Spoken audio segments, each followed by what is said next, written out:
안녕하세요. 경제술사입니다. 역분할 안건 투표 결과를 오랫동안 기다려왔는데요. 투표 결과가 드디어 공시가 되었습니다. 역분할 안건을 포함하여 총 6개 항목에 대한 주주투표가 있었는데요. 개인 투자자들의 극심한 반대에도 불구하고 6개 안건 모두 압도적인 찬성으로 주주투표가 완료되었습니다. 오늘 영상에서는 각 안건별로 주주투표 결과와 행간의 숨은 의미를 알아보고 역분할 전후 주가가 어떻게 움직일지 예측해 보도록 하겠습니다. 투자 방향을 세우는데 조금이라도 도움이 되길 바랍니다. 그럼 구독 부탁드리며 바로 시작하겠습니다. 이사회 안건 6건에 대한 투표 결과를 하나씩 알아보겠습니다. 9명의 이사 선임건과 관련하여 압도적인 찬성표가 나왔습니다. 스티브 거스키에 대한 이사 선임 투표 결과만 놓고 봤을 때 찬성의 4억 9,021만 주, 반대의 7,483만 주, 브로커 미투표 1억 9,644만 주가 표결되었는데요. 나머지 8명 이사 투표에서도 거스키와 비슷한 투표 결과가 나왔습니다. 니콜라 이사진에 대한 주주들의 반대 의견은 약 15%에 불과했는데요. 기관과 개인 모두 현 이사진에 대한 신뢰와 믿음이 매우 강한 것으로 분석할 수 있습니다.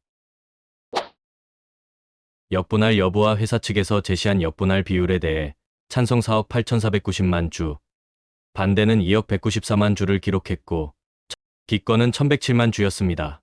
기준가 미달에 따른 상장 폐지 가능성을 해소하기 위해서는 특별한 방법이 없었기 때문에 역분할 안건은 무난히 승인이 될 것으로 예상했는데요.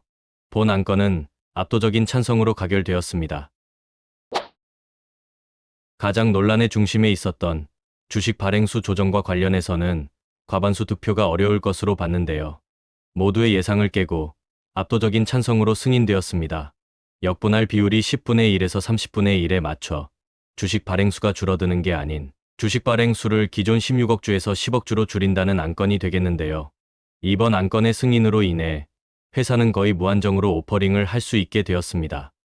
대부분의 주주들은 현 경영진 체제를 신뢰하고 CEO인 거스키가 추진하는 경영정책에 대해 힘을 실어주려는 것으로 해석할 수 있겠습니다.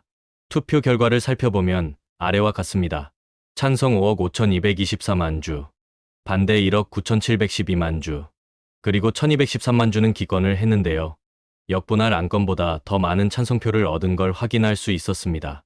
본 안건의 승인으로 충분한 유동성 확보는 가능해졌지만 회사가 오퍼링 남발을 통해 주가가 희석되는 상황에 대해 주주들이 견제할 수 있는 수단이 사라졌다는 점은 대단히 우려스럽습니다. 앞으로 회사가 꼭 필요한 오퍼링을 하는지 비용 절감을 위해 노력하는지를 주주들은 유심히 살펴봐야 할 것 같습니다. 2020년 만들어진 인센티브 정책에 따라 임직원들에게 총 1억 3천만 주의 스톡 옵션을 부여하는 것에 대한 투표였는데요. 이 부분 역시 주주들의 찬성을 이끌어냈습니다. 투표 결과 찬성 3억 7,267만 주, 반대 1억 7,915만 주, 기권 1,322만 주, 그리고 브로커 투표 미참여 1억 9,644만 주가 집계되었는데요. 과반 이상의 표가 직원들의 보상 정책에 찬성을 했습니다. 가장 민감했던 투표 안건이었던 스톡옵션 건에 대해서도 주주들은 관대한 모습을 보였습니다.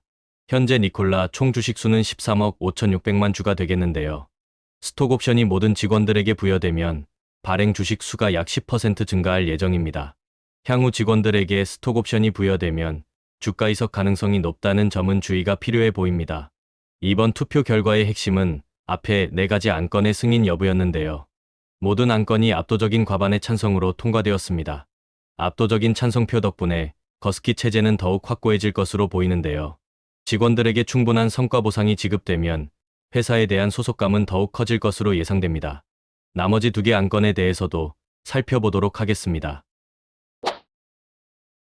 임원진들에 대한 성과보상 체계에 대한 개정안은 3억 7,590만 주 찬성표로 승인되었습니다. 신규 재무감사 선임에 대해서는 6억 7,699만 주 찬성표로 승인되었습니다. 모든 이사회 안건이 과반수의 표를 획득하였습니다. 주주들로부터 정권을 위임받은 거스키가 회사를 어떻게 운영하느냐에 따라 회사의 운명이 갈릴 것입니다. 다음 주까지 역분할 발표와 실행이 모두 이루어질 것으로 예상되는데요. 기준가 미달에 따른 상장 폐지 요건이 해소되었고 이번 표결을 통해 거스키의 경영체제가 확고해질 것입니다.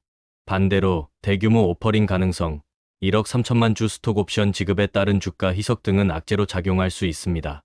역분할 발표와 역분할 실행 이후 주가 움직임은 시장의 관심도에 따라 급등할 수도, 급락할 수도 있기 때문에 대응을 잘해야 할 것으로 보이는데요. 수급이 들어와 주가가 급등하면 적당선에서 주식의 전부 또는 일부를 정리한 후 회사의 성과를 확인하면서 재진입하는 것도 하나의 전략이 될 것 같습니다. 역분할 발표 당일부터 역분할 실행일까지 주가 하락이 크게 나오지 않는다면 단기적인 관점에서 급등을 노리고 주식을 추가 매수하는 전략도 좋을 것 같은데요. 하지만 예상과 다르게 주가가 지속적으로 떨어지는 경우를 대비해 손절 라인을 설정하는 것도 잊지 않으셨으면 합니다. 최근 역분할을 한 기업들에 대한 주가 움직임이 궁금하신 분들은 고정 댓글을 확인해 주시기 바랍니다. 이번 영상이 도움되셨다면 구독, 좋아요를 부탁드립니다. 역분할에 대한 주주투표 결과를 보고 여러분은 어떤 생각이 드셨나요? 소중한 의견 댓글로 나눠주시면 감사하겠습니다.